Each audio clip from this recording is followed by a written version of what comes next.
Selamat malam wahai bulan dan bintang. Selamat malam. Satu puisi karya W.S. Rendra. Nyanyian Angsa. Majikan rumah pelacuran berkata kepadanya, "Sudah 2 minggu kamu berbaring. Sakitmu makin menjadi. Kamu tak lagi hasilkan uang. Malahan kepadaku kamu berhutang. Ini biaya melulu. Aku tak kuat lagi. Hari ini kamu harus pergi." Malaikat menjaga Firdaus. Wajahnya tegas dan dengki. Dengan pedang yang menyala, menuding kepadaku. Maka darahku terus beku. Maria Zaitun namaku. Pelacur yang sengsara, kurang cantik dan agak tua. Jam 12 siang hari. Matahari terik di tengah langit. Tak ada angin, tak ada mega. Maria Zaitun keluar rumah pelacuran tanpa koper. Tak ada lagi miliknya. Teman-temannya membuang muka. Sempoyongan ia berjalan. Badannya demam. Sifilis membakar tubuhnya. Penuh borok di kelangkang, di leher, di ketiak, dan di susunya. Matanya merah, bibirnya kering, gusinya berdarah. Sakit jantungnya kambuh pula. Ia pergi kepada dokter. Banyak pasien lebih dulu menunggu. Ia duduk di antara mereka. Tiba-tiba orang-orang menyingkir dan menutup hidung mereka. Ia meledak marah.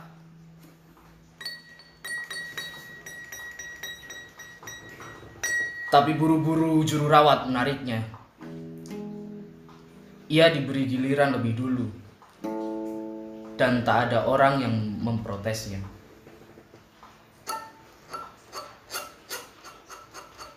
Maria Zaitun,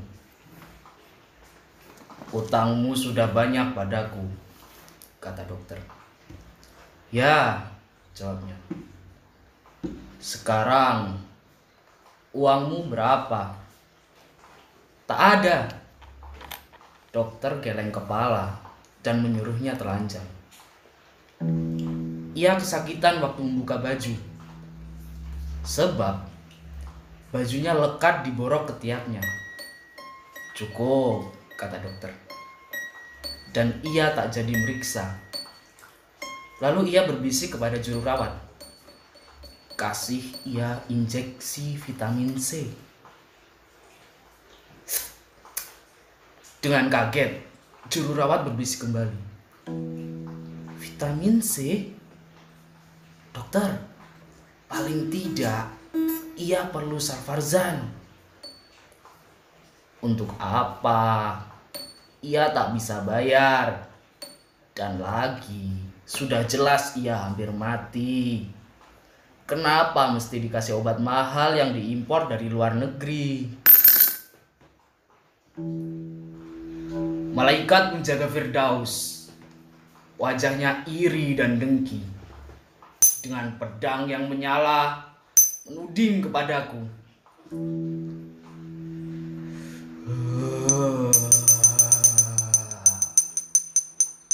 Aku gemetar ketakutan. Hilang rasa. Hilang pikirku. Maria Zaitun namaku. Pelacur yang takut dan celaka.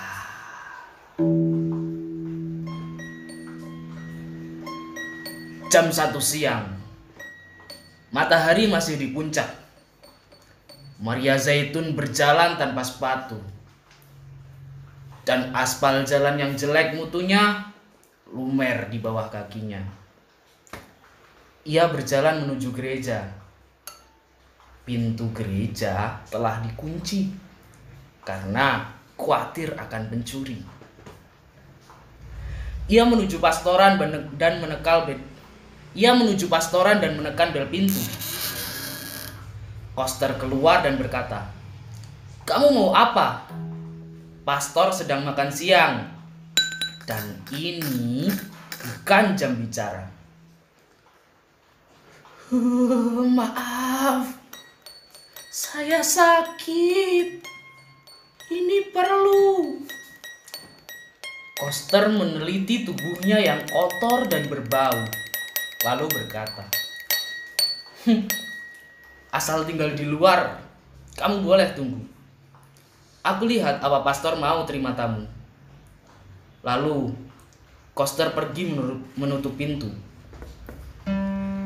Ia menunggu sambil belingsatan dan kepanasan.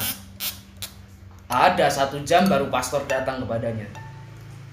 Setelah mengorek sisa makanan dari giginya, ia nyalakan cerutu. Lalu bertanya, "Kamu perlu apa?" Bau anggur dari mulutnya, selopnya dari kulit buaya. Maria Zaitun menjawabnya, "Mau mengaku dosa. Tapi ini bukan jam bicara. Ini waktu saya untuk berdoa. Saya mau mati." "Kamu sakit?" "Ya, saya kena raja singa." Dengar ini, pastor mundur 2 tindak. Mukanya mungkret. Akhirnya agak keder ia kembali bersuara. "Apa kamu kupu-kupu malam?" "Saya pelacur." "Ya, Santo Petrus." "Tapi kamu Katolik?" "Ya, Santo Petrus."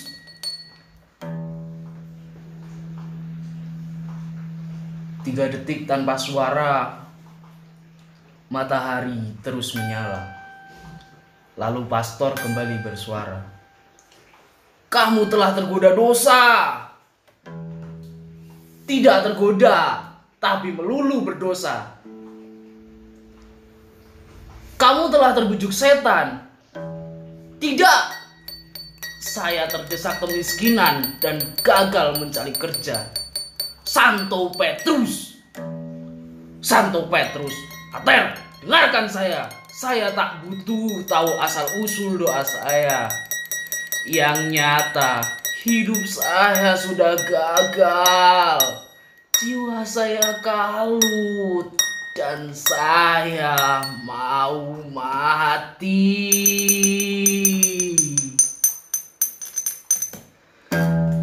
Sekarang saya takut sekali. Saya perlu Tuhan atau apa saja untuk menemani saya." Dan muka pastor menjadi merah padam. Ia menuding Maria Zaitun, "Kamu galak seperti macan betina. Barangkali kamu akan gila, tapi tak akan mati. Kamu tak perlu pastor, kamu perlu dokter jiwa."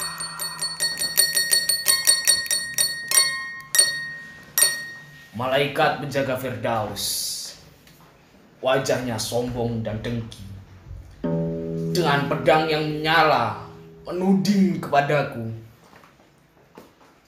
Aku lesu tak berdaya, tak bisa nangis, tak bisa bersuara. Maria Zaitun namaku, pelacur yang lapar dan dahaga.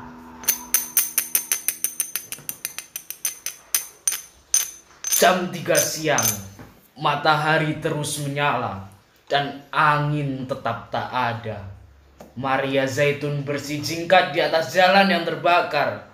Tiba-tiba ketika nyebrang jalan, ia kepleset kotoran anjing. Ia tak jatuh, tapi darah keluar dari borok belakangnya dan meleleh ke kakinya. Seperti sapi tengah melahirkan, ia berjalan sambil mengangkang. Di dekat pasar, ia berhenti.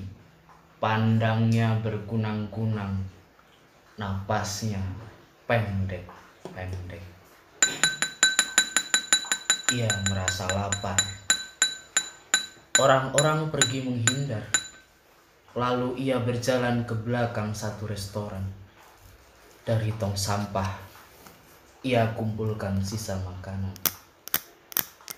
Kemudian ia bungkus hati-hati dengan daun pisang. Lalu berjalan menuju keluar kota. Malaikat menjaga Firdaus. Wajahnya dingin dan dengki. Dengan pedang yang menyala menuding kepadaku. Yang mulia, dengarkanlah aku. Maria Zaitun namaku. Pelacur lemah, gemetar, ketakutan.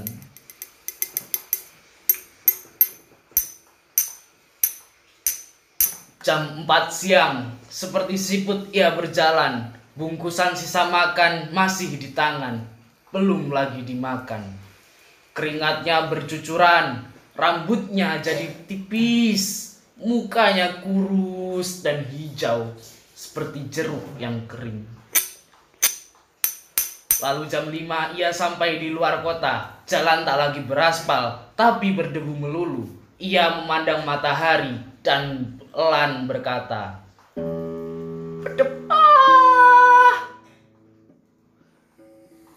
berdepah." Sesudah berjalan 1 kilo lagi, ia tinggalkan jalan raya dan berbelok masuk sawah, berjalan di pematang sawah. Malaikat menjaga Firdaus. Wajahnya tampan dan dengki. Dengan pedang yang menyala mengusirku pergi. Dan dengan rasa jijik, ia tusukkan pedang perkasanya di antara kelangkangku.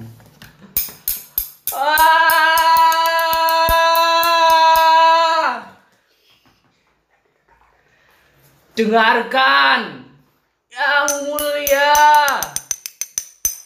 Maria Zaitun namaku. Pelacur yang kalah, pelacur terhina. Jam 6 sore, Maria Zaitun sampai ke kali. Angin bertiup, matahari turun, hari pun senja. Dengan lega, ia rebah di pinggir kali. Ia basuh kaki tangan dan mukanya. Lalu ia makan pelan-pelan. Baru sedikit, ia berhenti. Badannya masih lemas, tapi nafsu makannya tak ada lagi. Lalu ia minum air kali.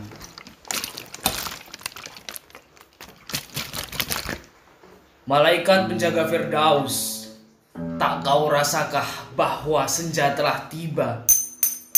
Angin turun dari gunung dan hari merebahkan badannya.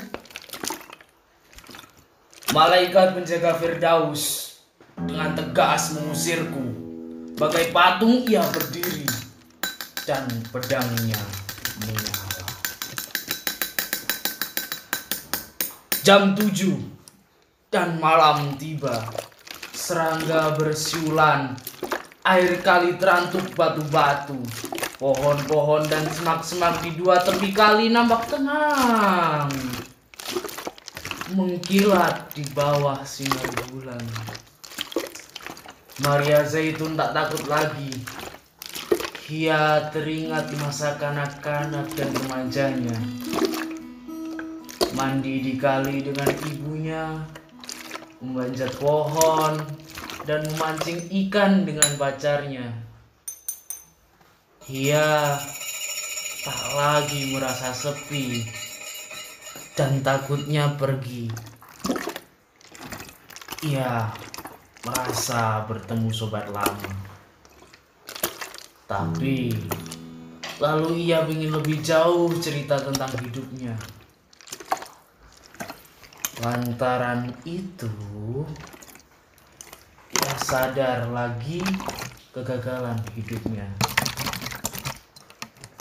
Ia jadi berduka dan mengadu pada sobatnya sembari menangis terseduh-seduh. Ya, ini tak baik buat penyakit jantungnya. Malaikat penjaga Firdaus, wajahnya dingin dan dengki. Ia tak mau mendengar jawabku. Ia tak mau melihat mataku. Sia-sia mencoba bicara padanya. Dengan angkuh ia berdiri dan pedangnya menyala. Waktu, bulan, pohonan, kali, borok, sipilis, perempuan, bagai kaca, kali memantul cahaya gemilang, rumput ilalang berkilatan, bulan. Seorang lelaki datang dari seberang kali. Ia berseru, "Maria Zaitun, kaukah itu?" "Ya," jawab Maria Zaitun keheranan. Lelaki itu menyeberang kali. Ia tegap dan elok wajahnya. Rambutnya ikal dan matanya lebar. Maria Zaitun berdebar hatinya. Ia seperti pernah kenal lelaki itu. Entah di mana. Yang terang tidak diranjang. Itu sayang. Sebab ia suka lelaki seperti dia. "Jadi, kita ketemu di sini," kata lelaki itu. Maria Zaitun tak tahu apa jawabnya. Sementara ia keheranan, lelaki itu membungkuk mencium mulutnya. Ia merasa seperti minum air kelapa. Belum pernah ia merasa ciuman seperti itu. Lalu, lelaki itu membuka kutangnya. Ia tak berdaya dan memang suka. Ia menyerah. Dengan mata terbejam, ia merasa berlayar ke samudera yang belum pernah dikenalnya. Dan setelah selesai, ia berkata kasmaran, "Semula kusangka hanya impian bahwa hal ini bisa kualami. Semula tak berani kuharapkan bahwa lelaki tampan seperti kau bakal lewat dalam hidupku." Dengan penuh penghargaan, lelaki itu memandang kepadanya, lalu tersenyum dengan hormat dan sabar. "Siapakah namamu?" Maria Zaitun bertanya. "Mempelai," jawabnya. "Lihatlah, engkau melucu." Dan sembari berkata begitu, Maria Zaitun menciumi seluruh tubuh lelaki itu. Tiba-tiba ia terhenti. Ia jumpai bekas-bekas luka di tubuh pahlawannya.